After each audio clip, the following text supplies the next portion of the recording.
Welcome back. Is everybody there? Um, so we have one more practice left. It's the practice of the 5 elements, the healing sounds. And there's two main topics that thread with the idea of the importance of our practice. One of them is this idea of revisiting our family. Like I didn't know. I mean, here's my dad, and sometimes my sister is here too. My mother-in-law is here, and sometimes. You just are born in a family and you have no idea, and you just go through the motions of whatever is happening, and there's some sort of emotional I never had any kind of emotional training. Nobody has any kind of emotional training, or we just don't know. We just go through things the best we can, with sometimes with will and sometimes with bad will. But so one of the most precious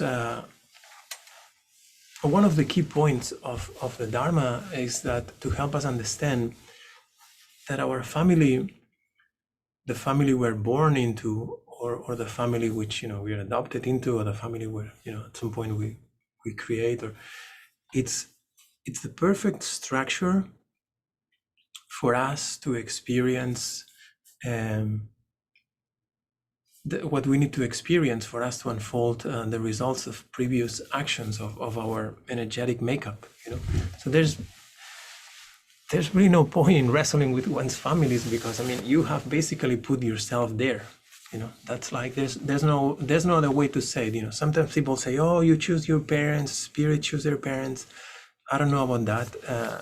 The way I understand it, based on what I hear my teachers and my experience, is like it's just the force of karma. Very few people, this thing of choosing parents, maybe, I don't know, basically, if you have no ability to control your dreams, I think it's going to be very difficult to control anything else once you are out of this physical body. I think it's just more the nature of the force of karma, the results of your previous actions and the circumstances you have created that propelled us to specific circumstances. So we embody in families, and families have specific themes. Some families, everything is peachy and rosy, and some families have a lot of problems.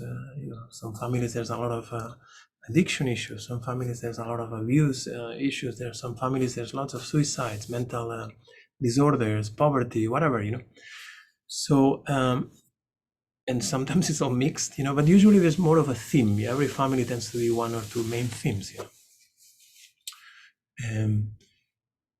So the themes of the family that you have, and then the themes of the family that you marry into, are, if you marry, are basically the themes that you have to be very mindful, because those are main topics within your curriculum. Okay, so when we say revisiting our family is the true university for us. There's no point in fighting it. There's no really point in trying to convince people of anything. There's no point of trying to transform anybody unless they come asking for help. As practitioners, we know, though, that through our actions and through our ability to create virtuous seeds to plant in that family, we're going to be transforming whatever that family is about, and so that's extremely precious. I think that's one of the very, very valuable things of these Dharma practices. It's like, you're in that family structure for some reason, and you chose your husband for some reason. It's not something mysterious. It's basically the nature of karma that propel you there. So if I want to change this family, if I want to change, what comes next for me, I really have to observe what am I doing with my time, and once we connect to this type of practices, and we are explained very clearly, is that you're actually not the clouds, you are the sky, which means you by essence, you are this pure boundless awareness, this pure boundless consciousness, which obviously in terms of the rational mind, it doesn't make so much sense. But here is where the trick comes, and it is through the practice, it is through the application of this, it is through putting time, If you really want to realize the nature of your being, well, let me put it differently. I don't think there's any other way you can really help anybody long term for real, but realizing the nature of your being, Of course, we can provide them food and shelter and, give them rights and whatever, and money if it's needed. And those are worldly, that's worldly support. But as practitioners, especially once you start maybe getting a glimpse of this distinction between, oh, I'm actually not the clouds, even though I feel like I'm the clouds, I'm the sky.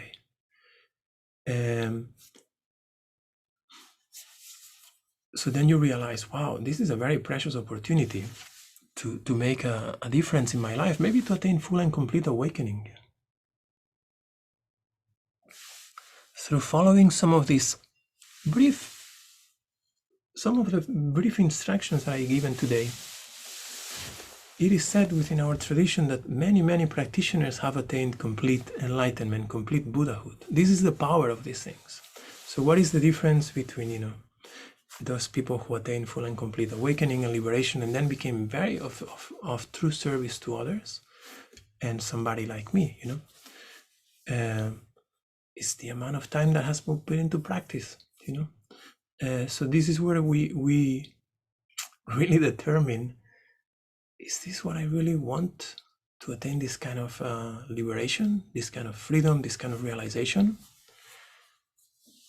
And that puts everything else into context, puts everything else into perspective. And then is where the idea of death is so useful, because the idea of death gives you an urgency, especially if you have had a death that has been very touchy, very close, to you. If you have lost a husband, a wife, a son, parents, so wow, this is for real. I have this incredible opportunity, and this goes back to the fourth thought. And I know this is a bit of a downer, but with this, there's no authentic practice, because you think, oh, I can practice tomorrow. Today I'll put 5 minutes. Yeah, Ferran is, he kind of cute saying these things. Yeah, but I'll practice tomorrow. Okay.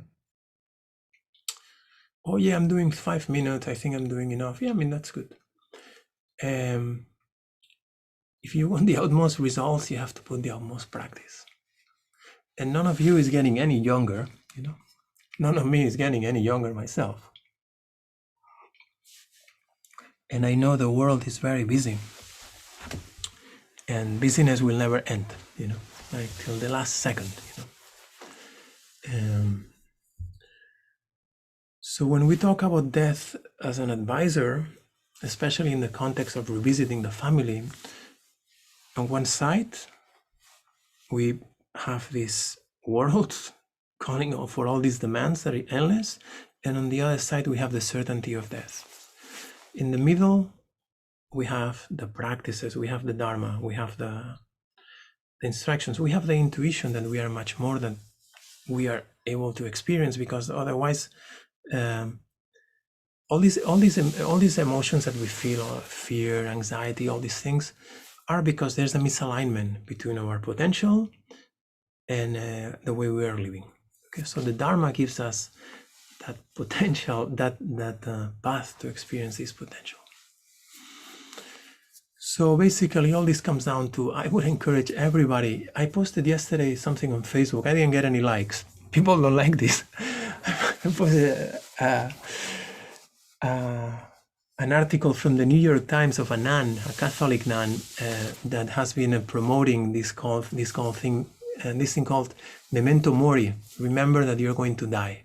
Okay, so I encourage you, all of you, find a way in which every day, every moment of the day, a little ring, like something in your face, and like anything, a skull in your dining table you should have.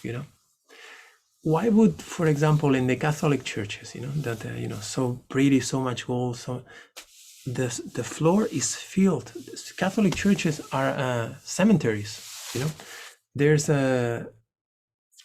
sometimes in the main altar, there's bones, there's skulls, real bones, real skulls, because it's of essential importance that as practitioners we remember that this body is going to decompose. When? You know, the other day I was at Jim's and Diane's, and I made this comment that what is going to come earlier, breakfast or death, and they look at me like, oh man, don't say this in my house, Well, pretty soon your house will not be your house, Might be 20 years, 30 years, maybe 10 minutes, So until you have really considered this and realize, actually, this is the truth. There's no second truth, So I have this incredible opportunity. I have a healthy body. We all have our things, but overall, everybody in this call is healthy and okay. Has access to acupuncture. Okay. And we have this incredible opportunity. We have received these teachings. Through these teachings, people have realized the state beyond death, the state beyond suffering. Not for themselves, but to be of benefit to others, to be of benefit of those that you care so much for, your children, your grandchildren, your parents. And you're going to practice tomorrow? Or you're going to practice 10 minutes? Okay. Then no complaints.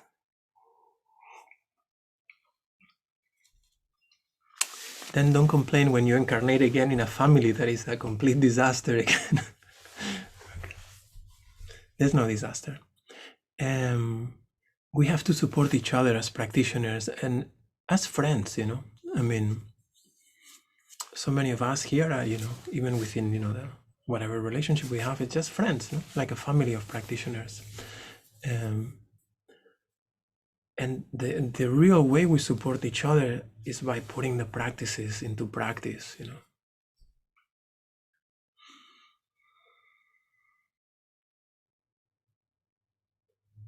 So again, understand that your family is the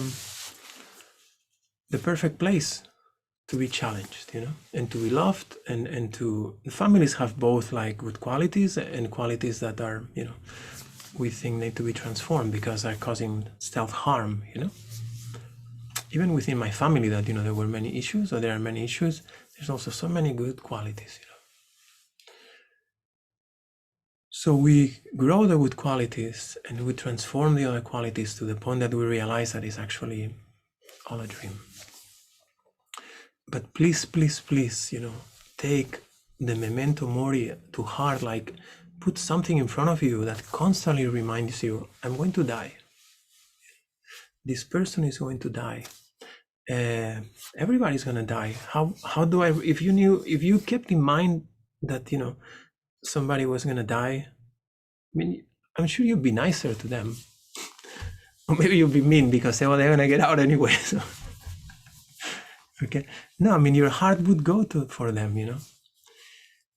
And as a practitioner, you just go, what is it that is essential in this situation? Do I really have so much time to waste?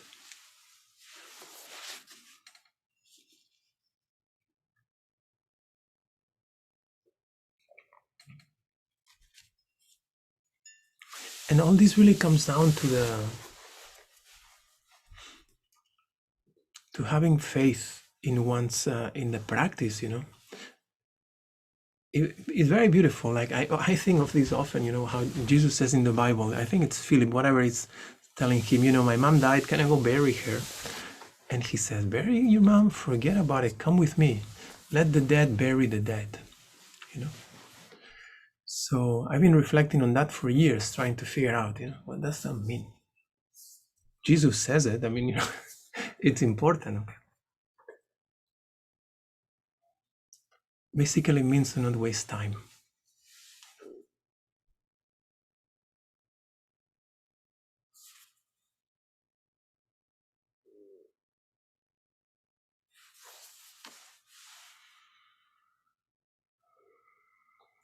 It means to not worry too much.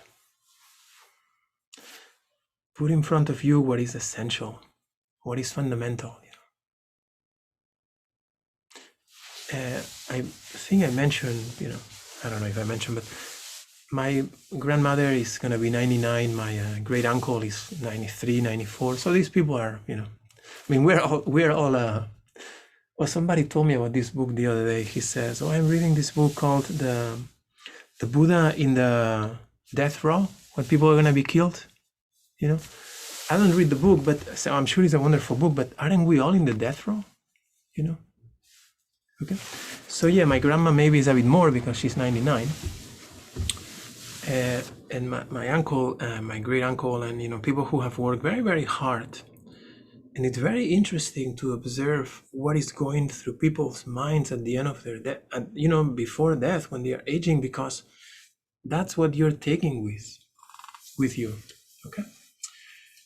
So I know this is maybe not a topic that is so fun, but if you want to have a true practice from the point of view of our tradition, okay, death has to be constantly considered. You consider the incredible opportunity that I have, yet how long is it going to last? I don't know. So do I want to use it? Or do I want to keep generating random karma actions that are either neutral or just non-beneficial or actually harmful?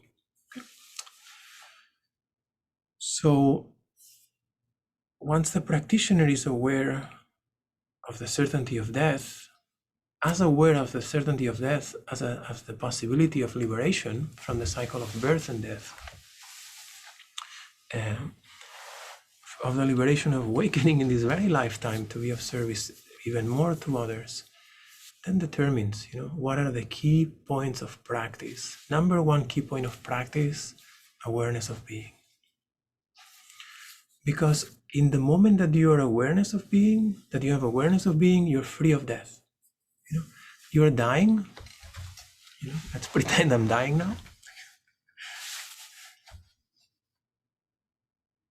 And I understand this might be touchy because I know some of you, have had very recent, very close deaths. Okay.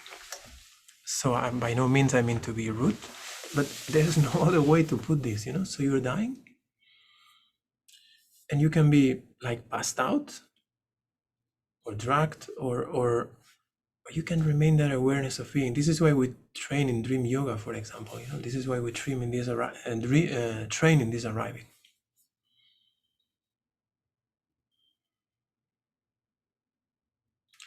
And if you have cultivated that ability, there's no drop. So in the moment in which you are present, cultivating this awareness of being, in the moment in which you are not lost in the beats, but you are abiding in the threat, okay, of the malas we were saying, that you're beyond life and death.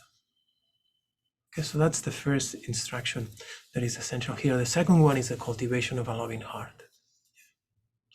Even if you cannot be, fully aware in that state of being, at least cultivate a loving heart, a heart where you wish well for others, that you are happy and grateful to your parents, to your teachers, to people who have helped you, both the benefactors of patience and the benefactors of love. And you just keep love in your heart.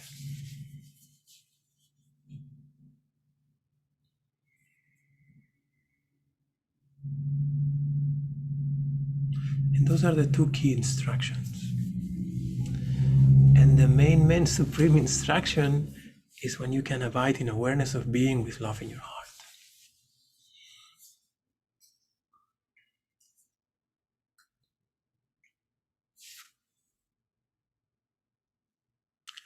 And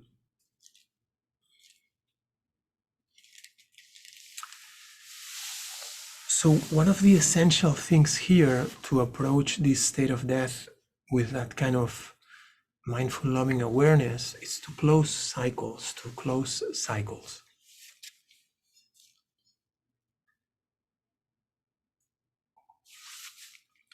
And we all start many things. from borrowing a book from the library, from, like, I don't know, anything, like starting a class, thinking of writing a book, whatever it is. Over the years, we all start many cycles.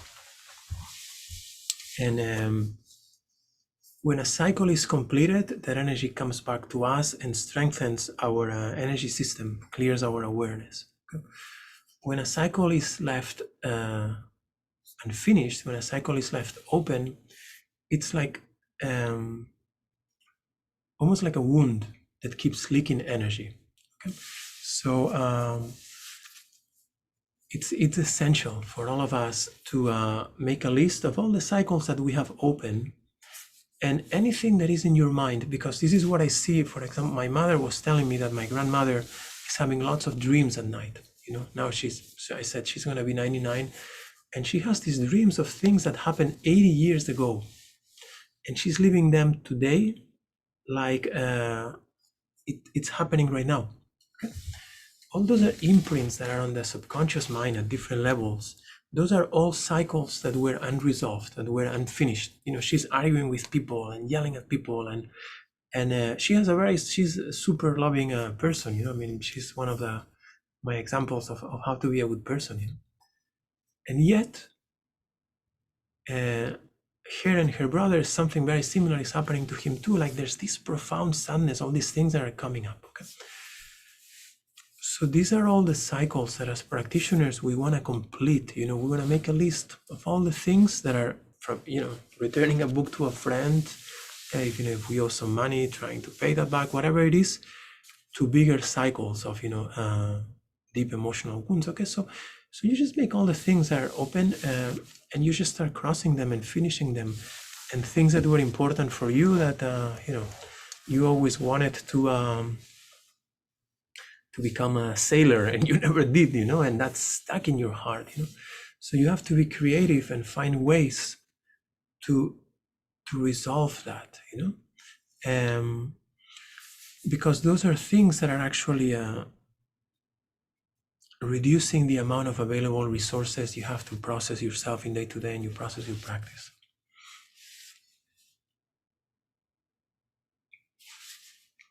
So this is very, very essential to keep mind, to keep death always as an advisor, not in a morbid way, just as actually a motivator. Like, wow, I'm not gonna waste time here. I'm gonna have a good time, and at the same time, I'm gonna be focused, and I'm gonna be loving. I'm gonna be aware. And then, as a main practice, from now until next time I see you, we meet in 2 weeks.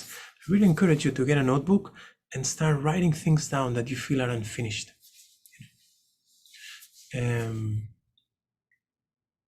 Because that's very essential. Okay, let's take just 3 minutes to do the brief introduction. I think most of you know the healing sounds for the organs, but just a quick introduction, and then next week we'll complete with that. So 5 main sets of organs: the lungs, the kidneys, the liver, the heart, and the digestion, the pancreas and the stomach.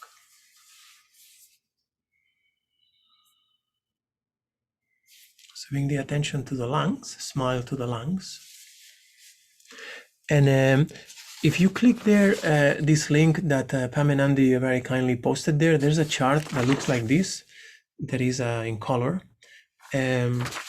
It's a chart that contains the colors, the elements, and the healing sounds. That chart is not in the book because I made it later. It's in the ebook. If you have the ebook, it's there. But very simple, just smile to your lungs. And the one that is smiling is the one that will not die, but might not remember that. So this is where we cultivate all these practices. So smile into the lungs. Visualize this beautiful white light in the lungs.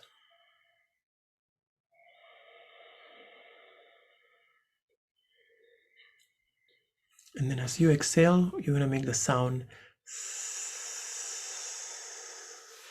like an S, okay? Inhale.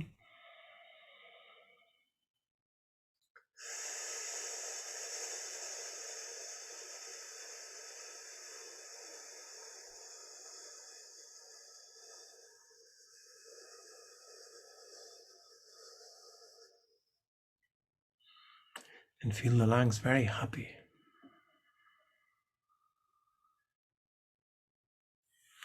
The lungs connect to our, it's called the po in Chinese medicine, which is the mortal soul, the aspect of our body that will just decay into the earth. Bring now the attention to the kidneys on the back.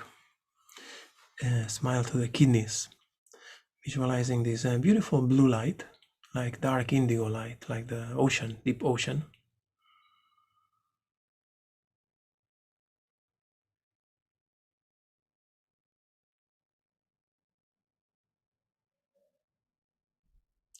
And inhaling that blue light into the kidneys, you're going to do sound.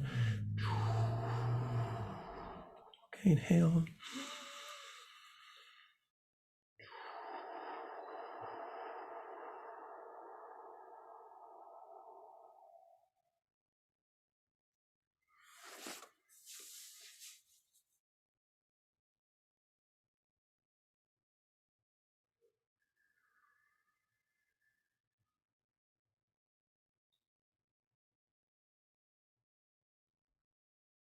Each of these organs holds the blueprint of the elements in a state of purity before manifestation. When we connect to that, we connect to our consciousness beyond the physical world. We're still in the physical world, we don't live, but we realize, we experience that openness. Bring the attention to the liver on the right side. So these sounds heal the organ at a physical level, at a mental, emotional level, and awaken the wisdom of the organ at a spiritual level. So the liver here on the right side is beautiful green.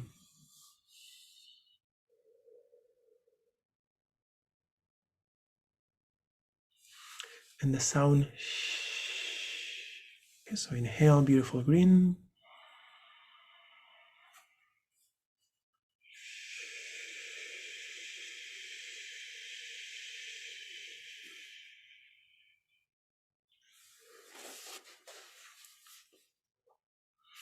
So the lungs are happy and smiley with white. The kidneys are happy and smiley with blue. The liver is happy and smiley with green. And then the heart, smile to the heart with this beautiful red.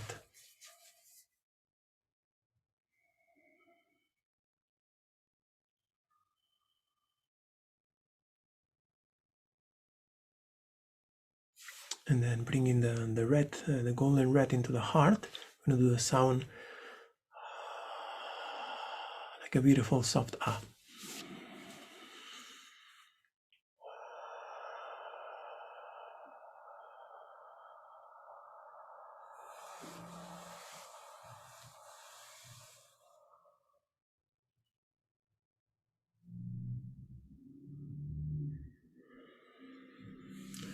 In Chinese medicine, it is said that every organ has a specific set of emotions, but emotions happen in the heart, really, and then they have an effect, a vibratory effect in the other organs.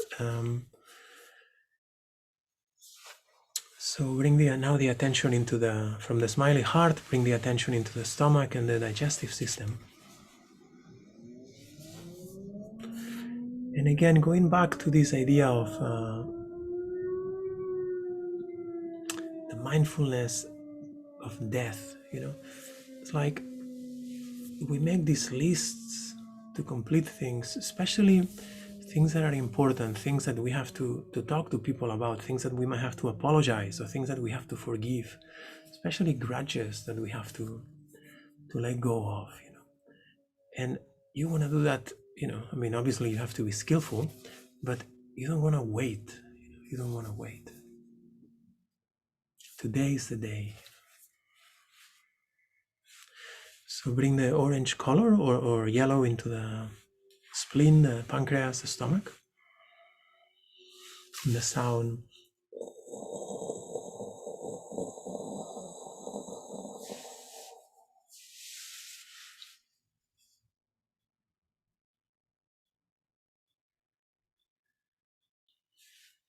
And then collecting all these beautiful colors into a pink color, cleaning the body through the what we call the triple heater, the Sanjiao, with the sound He.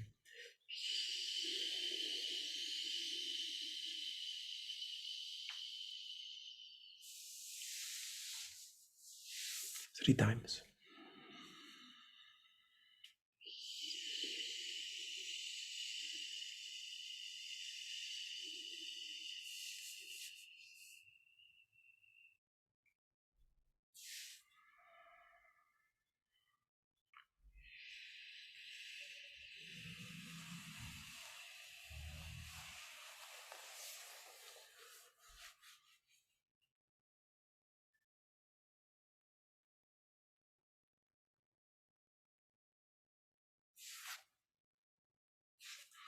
And then again, all the colors, all these beautiful smiles, all these beautiful elements come to the area behind the navel and make a sphere of light we've been cultivating through several practices.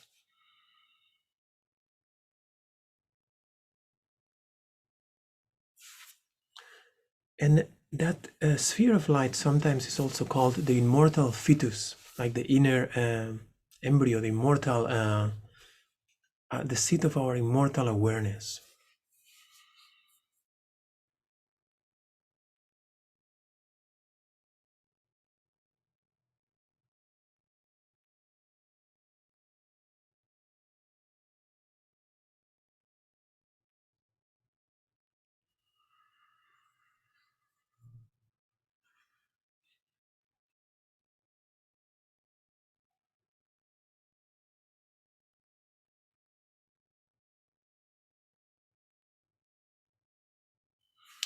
And from there, we connect with this experience of joy, of well-being.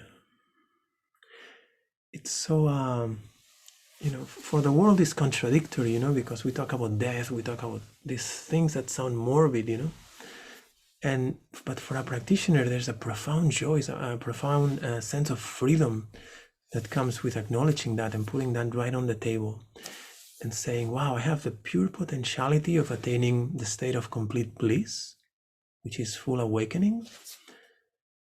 And at the same time, I have this piercing reality that time it's running out. So it's very helpful to help us focus, to be selective with what we say, to be selective with what we do, to be selective with our thoughts. So we choose to select, we choose to abide in a state of joy, in a state of well-being, in a state of loving mindful awareness, in a state of non-attachment, in a state of generosity. Being very, very clear that the love we leave behind, the love we spread in the world, it's the love we take with us.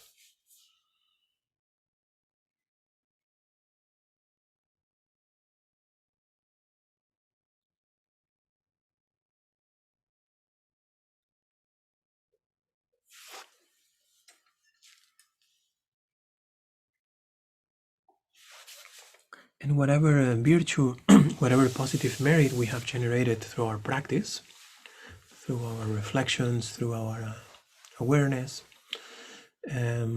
we dedicate for the well-being of all sentient beings, and especially may transform into this shower of healing, this shower of resources, this shower of hope into all the places that there's issues, all the communities that have issues, and especially all these countries where this coronavirus is being so rampant and causing so many problems, like India, Nepal, Brazil, all these places. May they be showered with the blessings of healing and the blessings of resources, the blessings of abundance.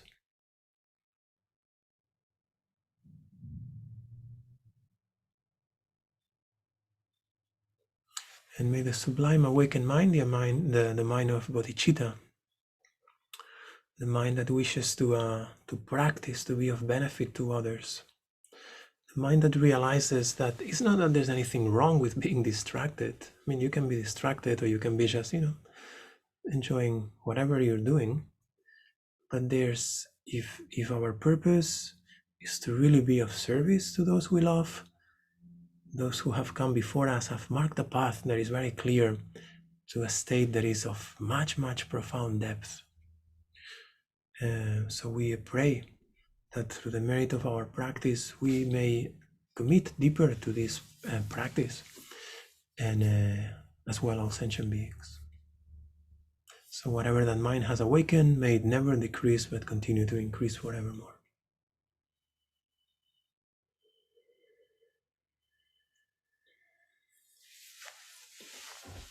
Wonderful.